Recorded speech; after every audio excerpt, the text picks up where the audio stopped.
The day my boss locked her office door, I thought I was getting fired, but what she said next shattered everything I believed about love, loyalty, and the life I thought I had rebuilt after my divorce. If you've ever tried to move on while your heart still lived in the past, stay with me, because what happened behind that closed door changed my life forever. I used to believe that divorce was the end of a story. Clean break. Signed papers. New beginning. That's what people say, right?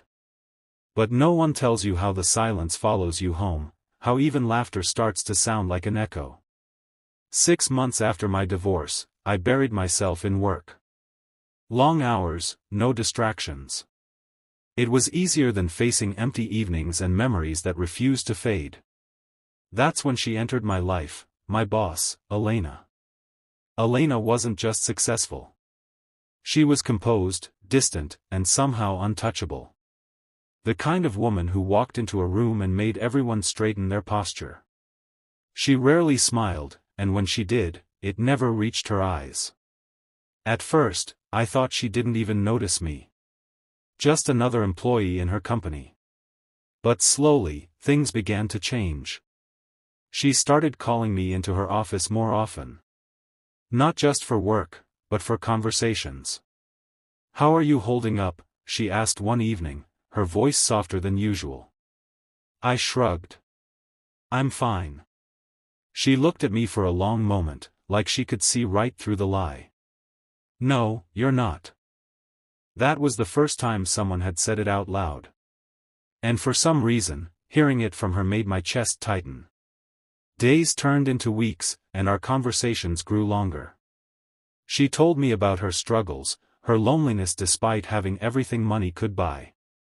I told her about my broken marriage, the nights I couldn't sleep, the feeling of being replaceable. There was something between us. Unspoken. Dangerous.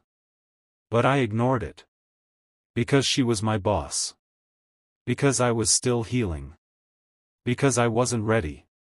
Or at least, that's what I kept telling myself. Then one evening, everything changed. She called me into her office just before closing time.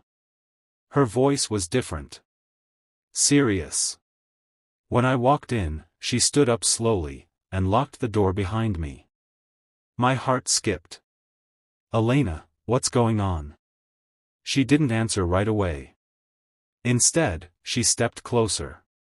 Close enough that I could see the tension in her eyes, the kind you only see when someone is about to risk everything. "Look at me," she said. I did. And in that moment, I realized something was about to break. "I know about your divorce," she said quietly. "I know you're trying to move on. But I need you to hear this, because I can't keep pretending anymore." My throat went dry. "What are you saying?" Her voice trembled slightly, the first crack I had ever seen in her perfect composure. "I've been falling for you." The words hit me like a storm.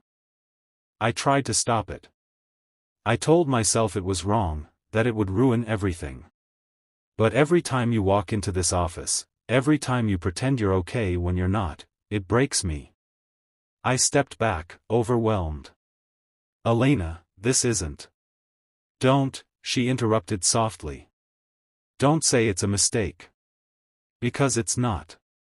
Her eyes locked onto mine, filled with something raw. Something real. "I see you," she whispered. "Not the version you show the world. The real you." And I can't ignore that anymore. I felt my walls shaking. After my divorce, I promised myself I would never fall like that again. Never let someone get close enough to break me. And yet, here she was. And here I was, unable to breathe. "I don't know if I can do this," I admitted. She nodded slowly, pain flickering across her face. "I know," she said. "That's why I locked the door. Because once you walk out, I might never get the chance to tell you this again."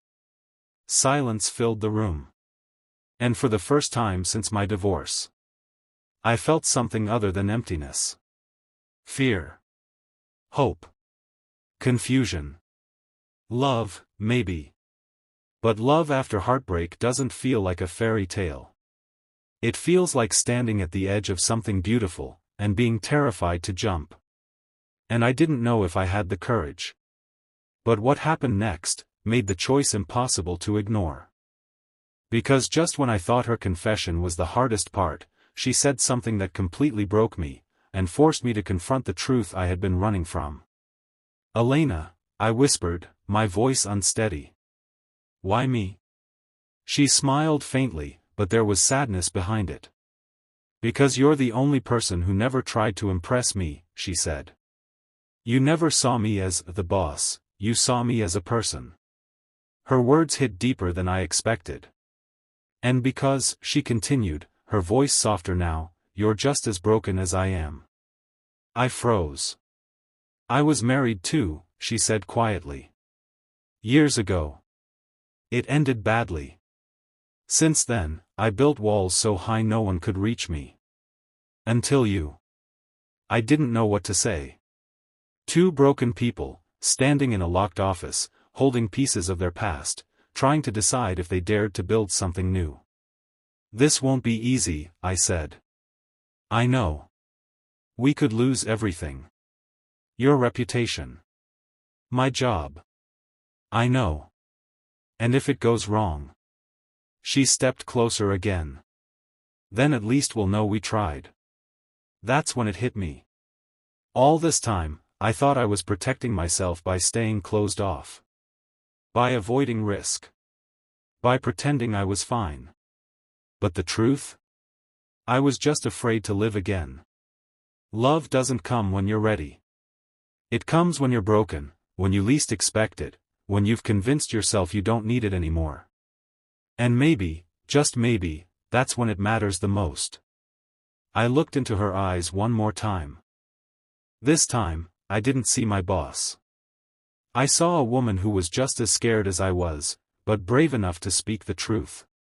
And in that moment, I made a choice. Not based on fear. Not based on my past. But on what I felt right then. I reached for her hand. "I don't have all the answers," I said. "And I'm still healing." She nodded, holding her breath. "But I don't want to run anymore." Her eyes filled with emotion. "Neither do I," she whispered. And just like that, the walls we built to protect ourselves started to fall. Not all at once. But enough to let something real begin. Because sometimes, the most unexpected moments, the ones that scare you the most, are the ones that change your life forever. And if you've ever been broken, if you've ever thought love wasn't meant for you again, remember this. It's not the end of your story. It's just the moment before everything begins again. The moment I took her hand, I knew there was no going back, but I had no idea how much it would cost us, or how close I was to losing her before I truly understood what she meant to me.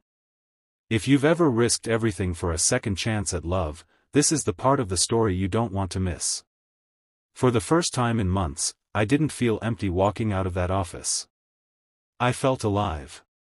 But reality has a way of catching up fast. The next morning, everything felt different. The same office. The same desks. The same routine. But every glance we exchanged carried a secret, something fragile and dangerous. We agreed to keep things quiet. No one could know. Not yet. At first, it felt exciting, like we were protecting something special. Late-night calls turned into quiet dinners. Stolen moments became our new normal. But love hidden in shadows doesn't stay peaceful for long. Whispers started. People noticed the change. The way she called me into her office more often. The way I stayed late. The way our conversations lingered just a little too long. One afternoon, I overheard two coworkers talking. Something's going on between them. It won't end well. It never does.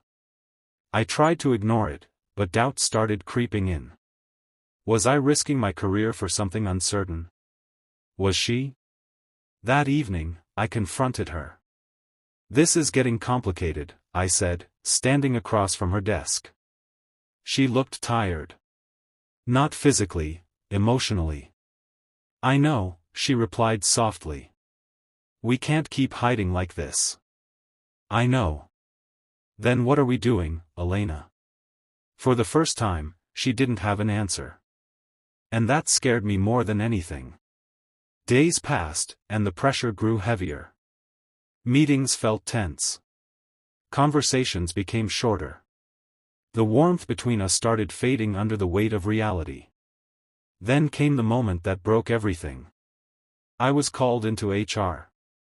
Sitting there, I already knew. This is a professional concern, they said carefully.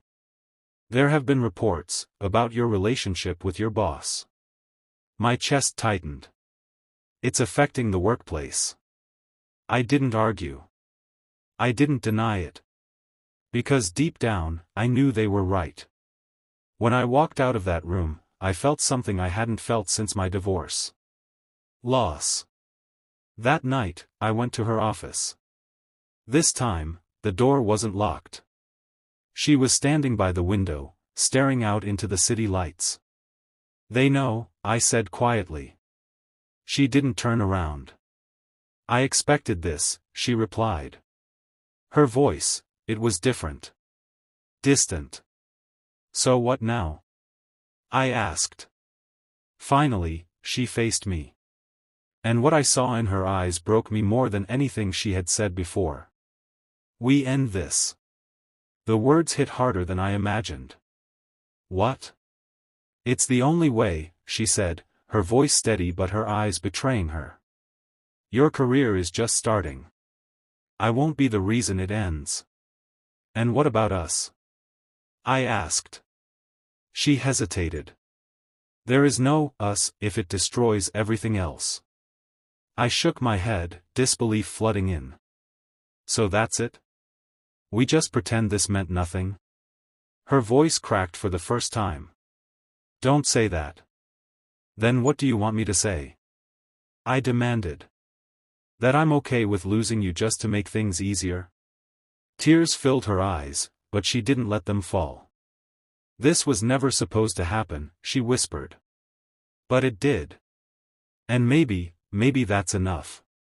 No, I said firmly. It's not enough for me. Silence fell between us. Heavy. Final. I already lost everything once, I continued. My marriage, my home, the life I thought I'd have. And I survived that. Barely. She looked at me, her expression breaking. But losing you? I said, my voice lowering. That's a choice. And I'm not sure I can live with choosing to walk away from something real. She turned away, unable to face me. You don't understand, she said softly. I've built this life piece by piece after losing everything too. I can't risk it again. Then what are we doing? I asked quietly. Living safe, but empty? She didn't answer. Because she knew. Just like I did. Love had found us when we weren't looking. When we were broken. When we thought we were done with it. And now, we were about to walk away from it out of fear. I took a deep breath. Look at me, I said. Slowly, she did. If we end this, I continued, it won't be because we didn't care. It'll be because we were too afraid to fight for it. Her lips trembled. And I don't want that to be our story. For a moment, everything stood still. Then, she made a choice. Not with words. With action.